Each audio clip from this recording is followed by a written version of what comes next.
Salut tout le monde, c'est Penguin Explorateur et aujourd'hui on se retrouve dans une nouvelle vidéo au potager de Bulle.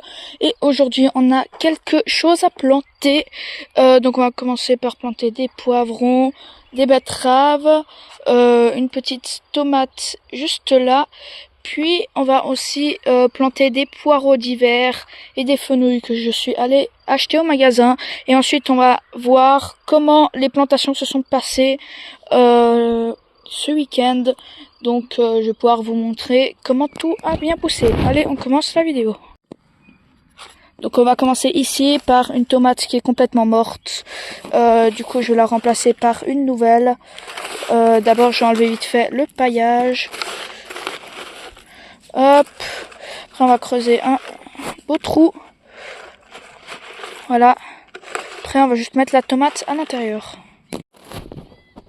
Voilà, là c'est bon, c'est planté. Maintenant on va juste planter un petit poivron juste ici. Donc on va faire pareil, on va juste creuser un petit trou.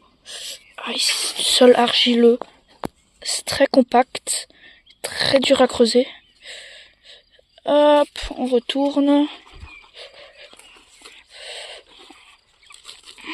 C'est difficile à enlever.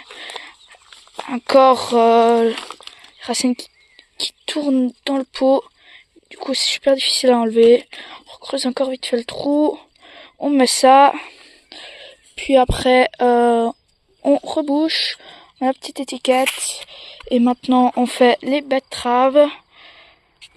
Donc là, j'ai des betteraves rouges. Je vais venir les planter à 10-15 cm sur les rangs et 20-30 cm entre les rangs. Ah, et d'ailleurs, je les associe avec des haricots parce que les haricots, en gros, fixent l'azote dans le sol. Donc les betteraves vont en profiter.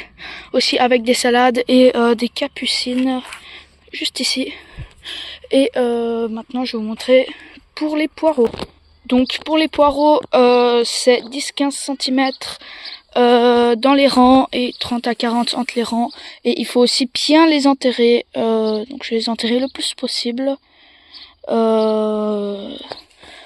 Je peux pas trop vous montrer la plantation parce que j'ai pas de trépied en gros. Maintenant je vous montre les fenouils. Donc pour les fenouils c'est 20-30 cm sur les rangs et je crois 40 à 50 cm entre les rangs.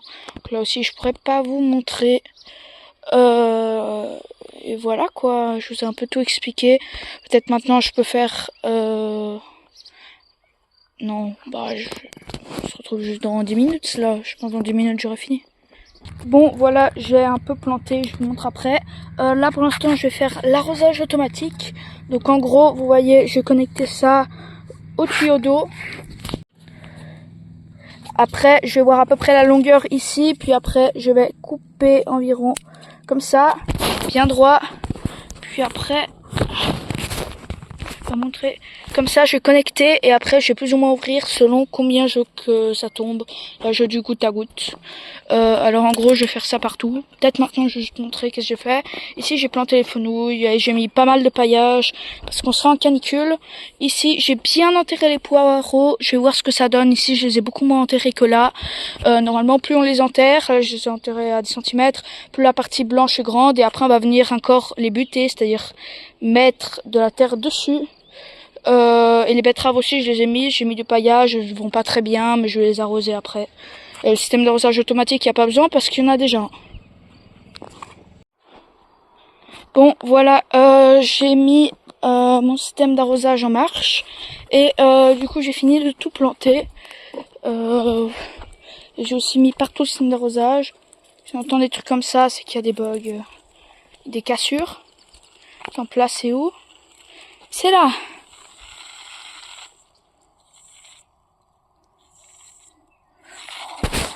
Voir le problème, faut juste soulever. Voilà. C'est déjà mieux. C'est aussi un problème. Bon, ça a l'air d'aller. Du coup, le système d'arrosage est partout là, vous voyez. C'est vraiment assez esthétique. Et je l'ai aussi mis ici sur le poivron. Et même sur les betteraves un peu. Et maintenant, on va passer un peu au suivi des semis. Bon, on va commencer par ce bac. Les courgettes se développent très bien, regardez. On commence à en avoir des petites. Après ici les courges aussi ça va bien. Là il y a une autre courgette. Les concombres commencent à faire des petites fleurs. Je sais pas trop si les enlever. Pour l'instant je vais les laisser. Les salades vont bien. Haricots ici pareil. Les courges sur les bords pas mal. Poires de terre. Patates douces, ça se développe toujours pas trop. Ici, les courgettes commencent à devenir très très grandes. Regardez, on a de petites courgettes de nouveau ici. Ici, les courges aussi sont pas mal. Après, là, c'est là où ça commence à devenir bien. Ici, on a des grosses courges. Regardez, ça commence déjà à faire des fleurs. Après, là, on a encore les haricots qui vont bien. Ici aussi. Là, c'est aussi assez intéressant parce qu'on a les grosses courges.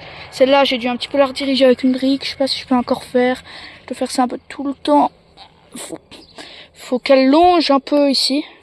Sinon, ce sera pas super. Ici aussi, ça devient très gros. Ça commence aussi à faire ses premières fleurs. Là, ça fait pas vraiment ses premières fleurs, mais ça devient vraiment gros. Je pense qu'il y a trop d'azote. Mais regardez, ça va bientôt déborder du jardin.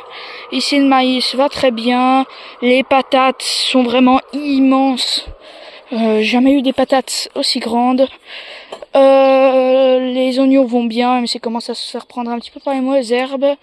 Et après, finalement, les tomates restent encore assez petites pour la saison.